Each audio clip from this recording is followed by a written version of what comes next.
এক সময় বাংলাদেশকে শুধু প্রতিরক্ষামূলক রাষ্ট্র হিসেবে দেখা হতো, কিন্তু এখন দৃশ্যপট বদলাচ্ছে।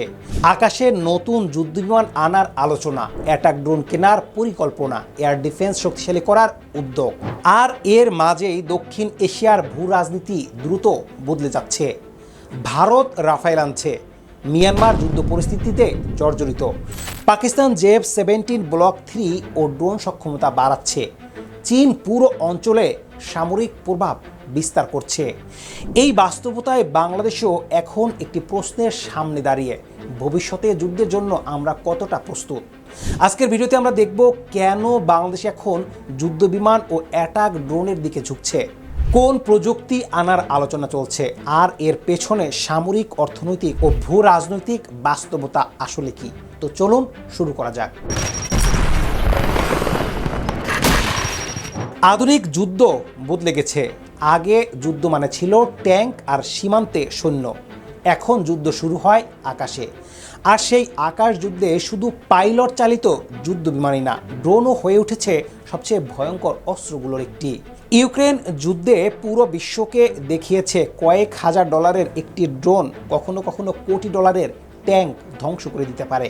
গাজা সংঘর্ষে দেখা গেছে নজরদারি ড্রোন ও লয়টারিং মিউনিশন কিভাবে যুদ্ধের গতি বদলে দিচ্ছে।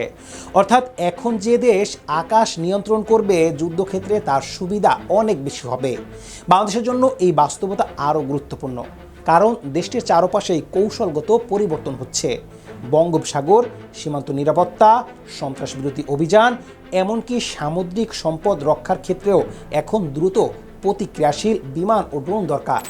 ফলে যুদ্ধবিমান আর অ্যাটাক ড্রোন শুধু শক্তির প্রদর্শন না, এটা জাতীয় নিরাপত্তার ভবিষ্যৎ কাঠামোর অংশ হয়ে উঠছে। এখন প্রশ্ন, বাংলাদেশ কোন ধরনের যুদ্ধবিমান আনছে? বাংলাদেশ বিমান বাহিনী দীর্ঘদিন ধরেই নতুন মাল্টিরোল ফাইটার জেট খুঁজছে, কারণ বর্তমানে ব্যবহৃত অনেক প্ল্যাটফর্ম ধীরে ধীরে পুরনো হয়ে যাচ্ছে।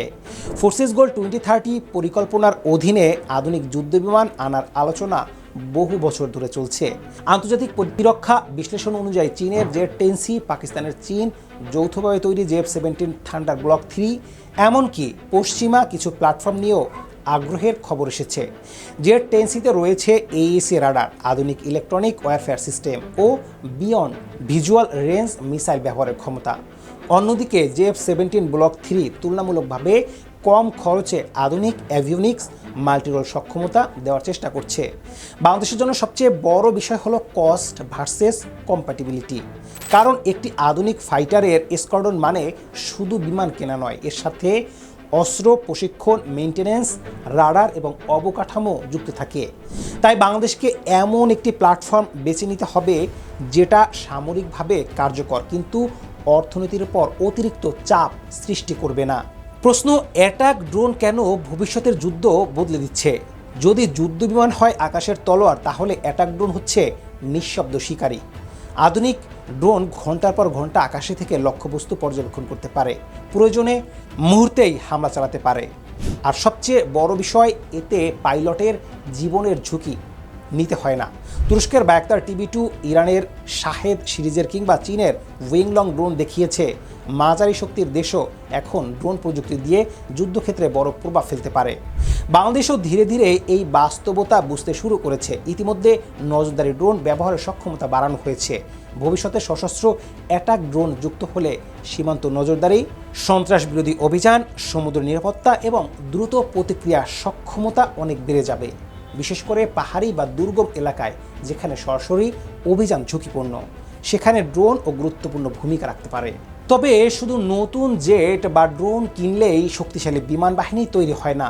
আধুনিক যুদ্ধে সবচেয়ে গুরুত্বপূর্ণ বিষয় হলো নেটওয়ার্ক সেন্ট্রিক ওয়ারফেয়ার, অর্থাৎ radar, satellite, air defence, drone, যুদ্ধবিমান এবং কমান্ড সেন্টার সব কিছু একসাথে কাজ করতে হবে। ধরুন একটি ড্রোন শত্রুর অবস্থান শনাক্ত করলো, সেই তথ্য মুহূর্তেই যুদ্ধবিমান বা মিসাইল ইউনিটের কাছে পৌঁছে গেল, তারপর কয়েক মিনিটের মধ্যেই হামলা।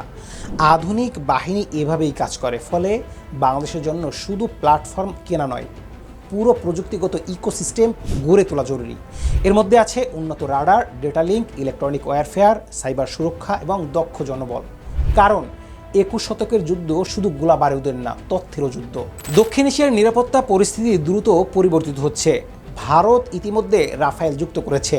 মিয়ানমারের অভ্যন্তরীণ সংঘাত সীমান্ত নিরাপত্তার নতুন ঝুঁকি তৈরি করছে। বঙ্গোপসাগরে কৌশলগত প্রতিযোগিতা বাড়ছে, আর চীন যুক্তরাষ্ট্র প্রতিদ্বন্দ্বিতা পুরো ইন্দো প্যাসিফিক অঞ্চলকে নতুন সামরিক বাস্তবতার দিকে ঠেলে দিচ্ছে। এই পরিস্থিতিতে বাংলাদেশ প্রকাশ্যে কোনো আগ্রাসী অবস্থান না নিলেও প্রতিরোধ ক্ষমতা বা ডিটারেন্স বাড়াতে চাইছে। কারণ অনেক সময় শক্তিশালী প্রতিরক্ষা যুদ্ধ ঠেকাতে সাহায্য করে। যদি একটি দেশ জানে যে আক্রমণের জবাব শক্তভাবে আসবে, তাহলে সংঘাত এড়ানোর সম্ভাবনাও থেকে যায়। অর্থাৎ যুদ্ধবিমান ও ড্রোন শুধু যুদ্ধ করার অস্ত্র না, অনেক সময় যুদ্ধ ঠেকানোর হাতিয়ার। বাংলাদেশের সামনে সবচেয়ে বড় চ্যালেঞ্জ কি? বড় চ্যালেঞ্জ বা বাস্তবতা হলো আধুনিক সামরিক প্রযুক্তির অত্যন্ত ব্যয়বহুল। বাংলাদেশকে একই সাথে অর্থনীতি, উন্নয়ন ও প্রতিরক্ষা তিনটি ক্ষেত্রে সামলাতে হচ্ছে। একটি আধুনিক ফাইটার জেটের জীবনচক্র ব্যয় কয়েক দশকে কয়েক বিলিয়ন ডলার পর্যন্ত হয়। ড্রোন প্রযুক্তিতেও শুধু প্ল্যাটফর্ম নয়, স্যাটেলাইট, যোগাযোগ, সফটওয়্যার ও অস্ত্র ইন্টিগ্রেশন লাগে। ফলে প্রশ্ন হচ্ছে, বাংলাদেশ কি দীর্ঘমেয়াদী নিজস্ব প্রতিরক্ষা শিল্প গড়ে তুলতে পারবে? কারণ শুধু বিদেশ থেকে অস্ত্র কিনে টেকসই নিরাপত্তা নিশ্চিত করা কঠিন। ভবিষ্যতে স্থানীয়ভাবে গোলাবারুদ, ড্রোন কম্পোনেন্ট, এমনকি কিছু সামরিক প্রযুক্তি উৎপাদন করতে পারলে সেটা অর্থনীতি ও নিরাপত্তা দুই দিকেই লাভ দিবে। বাংলাদেশ এখন এমন এক সময় দাঁড়িয়ে যেখানে আকাশের শক্তি ভবিষ্যতের নিরাপত্তার নির্ধারণ করতে পারে। যুদ্ধবিমান, অ্যাটাক ড্রোন, এয়ার ডিফেন্স এবং প্রযুক্তি নির্ভর যুদ্ধ ব্যবস্থা সব কিছুই ধীরে ধীরে নতুন বাস্তবতা হয়ে উঠছে। কিন্তু সবচেয়ে বড় প্রশ্ন এখনও রয়ে গেছে, বাংলাদেশ কি শুধু অস্ত্র কিনবে, নাকি ভবিষ্যতে যুদ্ধের জন্য পুরোপুরি প্রযুক্তিগত ও শিল্পভিত্তিক সক্ষমতা তৈরি করবে? কারণ ইতিহাস বলছে, শুধু সাহস দিয়েই যুদ্ধে জেতা যায় না, শেষ পর্যন্ত জেতে সেই দেশ যে দেশ সময়ের আগেই ভবিষ্যতের যুদ্ধ বুঝে ফেলে।